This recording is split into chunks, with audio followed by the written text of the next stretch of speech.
How we doing, guys? Welcome to DT's Daily. We are back for another week and I hope every single one of you have had a really good weekend. Now, what is going on in the world of football? What has been happening over the weekend?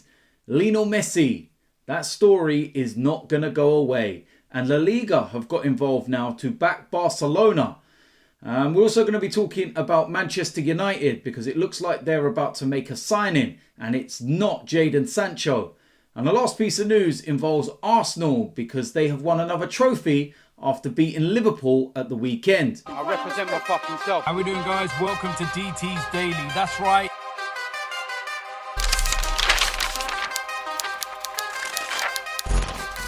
So the first place we're going to start is Barcelona, Lionel Messi, and this ever increasingly awful looking saga as to what's going on. A player that's given so much for Barcelona, an absolute cult hero, the greatest player in their history. And it's turning very bitter. And it's not going to end nicely for somebody. But La Liga have now got involved. And apparently they are backing Barcelona over his £700 million release clause. Now, we spoke about this last week when the news first broke that Lionel Messi wanted to leave. And Barcelona believe that there's a £700 million release clause in his contract. Now, Lionel Messi is saying that even though that would normally end in June because of COVID and the season moving, to the months we're in at the moment, then so should the contract. Barcelona are obviously saying, no, it shouldn't. It's in June, regardless. And Lionel Messi is obviously saying, the season's not finished till August, so June moves to August. If he's allowed to leave, it will be on a free transfer. If, of course, the contract was moved to fall in line with when the season finished. Or somebody's going to have to pay £700 million. And I cannot see anybody paying £700 million. Not even Manchester City. Now on Sunday, yesterday, he failed to report for coronavirus testing at Barcelona's training complex. And the club president, Josep Bartomeu, stated in September, Messi will be able to leave for free before the start of the 2021 season. And this is where it gets so messy. Excuse the pun. But I don't know what to make of this. It's very evident that Lionel Messi wants to leave. And it's very evident that Barcelona don't want him to go. There's been meltdowns from Barcelona fans. Some Barcelona fans have been doing videos. It's like Barcelona fan TV. There was one guy I saw on a video this weekend and he was like Barcelona's version of Thai. He even had a water bottle. And he was going mad. I have no idea what he was saying because it was in Spanish. But he weren't happy. And you knew when he was swearing because it was beeps. Constant. And I was like, wow. But it shows no matter who you support, where you're from, whatever part of the world you live in, you support your club, you love your club, and something happens that you don't like, there's platforms out there now to have a voice. And like I said, it looks like Barcelona fan TV. Yeah. I wonder who the Barcelona version of me is going to be, or the Barcelona version of Troops.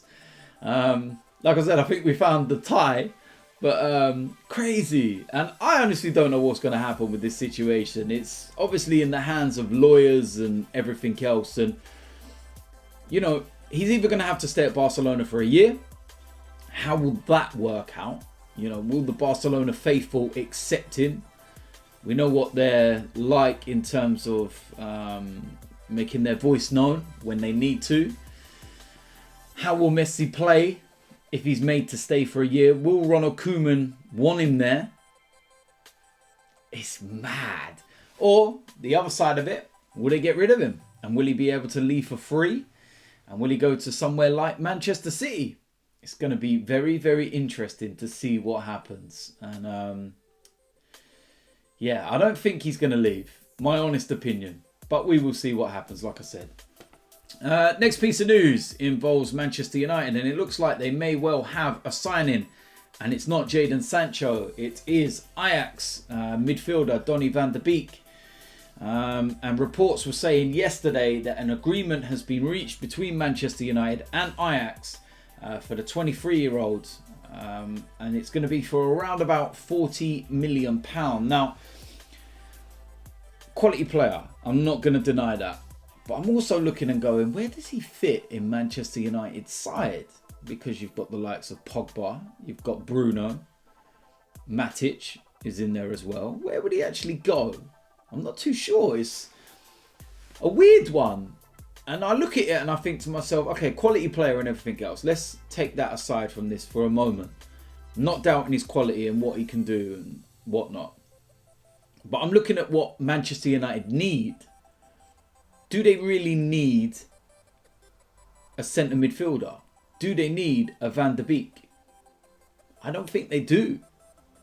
I think there's a lot more areas within the team that they need to sort out first. And I think some of the Manchester United fans that I've spoken to or seen on social media are kind of going with that same theory, that there's other areas that they need to do. If they go and sort them before the end of the window, then you look at it as a whole and you go, quality, brilliant, lovely. Not a problem. And this is what I've been saying about Arsenal. You look at the signing of Willian, for example, but if you brought in Gabriel, Partey, Coutinho, etc., then you'll be buzzing. You wouldn't really mind the Willian signing. And this is a similar kind of thing where they're signing a player you don't really think they might need. But if they go and eradicate all those other areas where there's a weakness, then you don't mind. So it's interesting, very interesting, and I definitely want to get Manchester United's thoughts on this and as to where they think he could play, because in my opinion, looking at it, the first choice would be Pogba and Bruno. So it's a lot of money to spend for someone that's going to sit on the bench. I don't know. Interesting, let me know. Last piece of news involves Arsenal, and they have won the Community Shield. They have beaten Liverpool for the second time in 2 games. And I'll tell you something, this was a really, really good performance. Now, we needed penalties to win the game. And first and foremost, the 5 penalties from Arsenal were absolutely exceptional. Immaculate. Liverpool's penalty was missed by Ryan Brewster. And what was ironic about that is that Jurgen Klopp made the substitution to bring Brewster on with a minute to go. And he brought him on clearly with penalties in mind. And it backfired big time.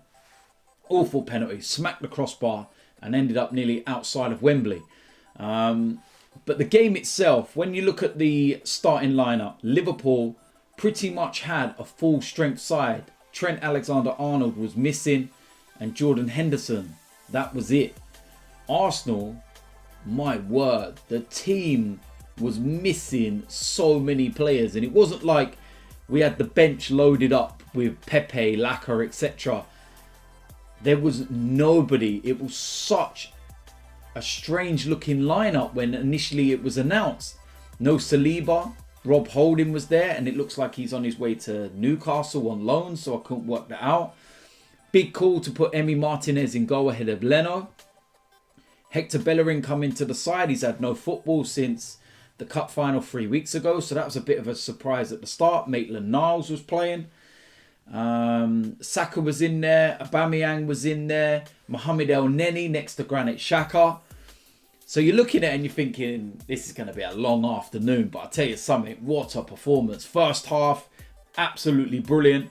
Could have had 2 or 3 goals. Liverpool had a couple of little chances. Virgil van Dijk had a goal disallowed, rightly as well, because he was offside. Aubameyang's goal. What a goal.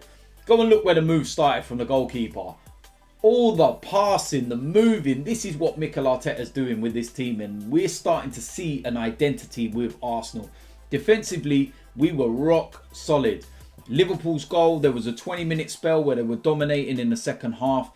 And then the goal that they did score, you've got to say it's quite fortunate because it was a ricochet in the box that fell into their path. They scored. And the Arsenal of old would have crumbled. With 15, 20 minutes to go, they would have fell apart and they would have lost the game. But they were resolute, they were dogged, and they stuck in. And then Mikel Arteta made some substitutes. And it was actually Arsenal that had the better of the last 5-10 minutes and could have won the game. Went to penalties, and like I said, penalties were immaculate. Arsenal win their second trophy in August. And on a side note, we've won as many trophies in August as Spurs have won in over 20 years. Not my club. Not my manager.